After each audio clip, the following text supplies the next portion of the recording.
Sir, ಈಗ ಕಾರ್ತಿಕ್ 10 ಎಕರೆಗೆ ಮಾಲೀಕನ ಹೇಗೆ ಏನು ಅಂತ, ಈಗ ಮಿಕ್ಕ ಅವರ ಮಕ್ಕಳೆಲ್ಲ ಅವ್ರ ಮಾಲೀಕರಲ್ವಾ 10 ಎಕರೆಗೆ ಅಂತ? ನೋಡಿ, ಇದೇನಾಗಿದೆ, ಬಾಲಣ್ಣ ಅವ್ರಿಗೆ 69ರಲ್ಲಿ ಗ್ರ್ಯಾಂಟ್ ಆಯ್ತು 20 ಎಕರೆ.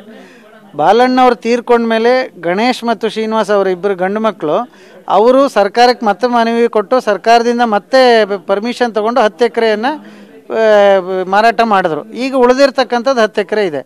ಈ 10 ಎಕರೆ ಜಾಗ ಗಣೇಶ್ ಅವರು ಕಾರ್ತಿಕ್ಗೆ ಹಕ್ಕು ಬಿಡುಗಡೆ ಪತ್ರ ಮಾಡಿಕೊಟ್ಟಿರ್ತಾರೆ. ಹಕ್ಕು ಬಿಡುಗಡೆ ಪತ್ರ 2020ರಲ್ಲಿ ಮಾಡಿಕೊಟ್ಟ ಮೇಲೆ ಅವರು ತೀರ್ಕೋತಾರೆ. ತದನಂತರ ಶ್ರೀನಿವಾಸ್ ಅವರು ತೀರ್ಕೋತಾರೆ. ಈಗ ಎಂಟೈರ್ 10 ಎಕರೆ ಜಾಗಕ್ಕೆ ಕಾರ್ತಿಕ್ ಒಬ್ಬನೇ ಮಾಲೀಕನಾಗಿದ್ದಾನೆ. ಸೊ ಇದು ಅವನಿಗೆ ಬಹುಶಃ ತಲೆ ಕೆಡಿಸಿರ್ಲಿಬಹುದು. ಮತ್ತು ಮಾರುಕಟ್ಟೆ ಮೌಲ್ಯ ಇದನ್ನೆಲ್ಲ ನೋಡಿದಾಗ ಅವರ ಬೇರೆ ಬೇರೆ ರೀತಿ ಯೋಚನೆಯನ್ನು ಬಂದಿರಬಹುದು.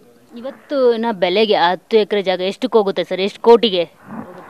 ಮೇಡಮ್, ನನಗೆ ಇರುವ ಮಾಹಿತಿಯಂತೆ ಅಲ್ಲಿಯ ಈಗಿನ ಮಾರುಕಟ್ಟೆ ಬೆಲೆ 1 ಎಕರೆಗೆ 8 ಕೋಟಿ ಇದೆ ಕನಿಷ್ಠ. ನಾನು ಗರಿಷ್ಠ ಹೇಳ್ತಾ ಇಲ್ಲ, ಕನಿಷ್ಠ 8 ಕೋಟಿ ಇದೆ.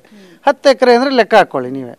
ಸರ್, ಈಗ ರಿವ್ಯೂ ಪಿಟಿಷನ್ ಹಾಕಿದ್ದೀರಾ. ರಿವ್ಯೂ ಪಿಟಿಷನಲ್ಲಿ ಯಾವ ಥರದ ಪಾಯಿಂಟ್ಸ್ನ ರೈಸ್ ಮಾಡಿದ್ದೀರಾ? ಯಾಕಂದರೆ ಮತ್ತೆ ಆ ಸ್ಮಾರಕ ಮತ್ತೆ ಮರು ನಿರ್ಮಾಣ ಆಗುತ್ತಾ, ಹೇಗೆ ಏನು ಅಂತ ಹೇಳ್ಬಿಟ್ಟು ಈಗ ಇನ್ನೇನು ಕೆಲವೇ ದಿನಗಳಲ್ಲಿ ಅವ್ರ ಬರ್ತ್ಡೇ ಬರ್ತಾ ಇದೆ, ಮತ್ತೆ ಬರ್ತ್ಡೇ ಆಚರಣೆ ಮಾಡೋ ಥರ ಏನಾದರೂ ಪಾಯಿಂಟ್ಸ್ ರೈಸ್ ಮಾಡಿದ್ದೀರಾ ಸರ್? ಅದರಲ್ಲಿ ಅಭಿಮಾನಿಗಳಿಗೆ ಏನಾದರೂ ಗುಡ್ ನ್ಯೂಸ್ ಕೊಡ್ತೀರಾ ಕೊನೆಯದಾಗಿ ಅಂತ?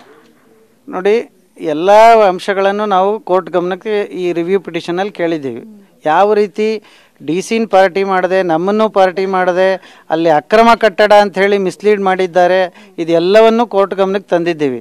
ಇದಲ್ಲದೆ ನಾವು ಕೋರ್ಟ್ಗೆ ಮತ್ತೆ ಮನವಿಯನ್ನು ಮಾಡಿಕೊಂಡಿದ್ದೇವೆ. 2025 ಸೆಪ್ಟೆಂಬರ್ 15 ಅಪ್ಪಾಜಿಯವರ 75ನೇ ಪುಣ್ಯತಿಥಿ ಏನಿದೆ ಅದನ್ನು ಆಚರಣೆ ಮಾಡಬೇಕು, ಅದೇ ಜಾಗದಲ್ಲಿ ಆಚರಣೆ ಮಾಡಬೇಕು ಅನ್ನೋ ಕಾರಣಕ್ಕೆ ಅನುಮತಿ ಕೊಡಿ ಹಾಗೆ ಅಂತ ನಾವು ಕೇಳ್ಕೊಂಡಿದ್ದೇವೆ. ಇದು ಮೊದಲನೇದು. ಎರಡನೇದಾಗಿ ಅದೇ ಜಾಗದಲ್ಲಿ ಮತ್ತೆ ಅವರ ಸಮಾಧಿಯನ್ನು ಮರುಸ್ಥಾಪನೆಗೊಳಿಸಬೇಕು ಅನ್ನೋದನ್ನು ಕೂಡ ನಾವು ಪ್ರೇಯರಲ್ಲಿ ಕೇಳ್ಕೊಂಡಿದ್ದೇವೆ. ಇನ್ನು ಉಳಿದಿದ್ದು ಕೋರ್ಟ್ನಲ್ಲಿ ಇರ್ತಕ್ಕಂಥ ವಿಚಾರ.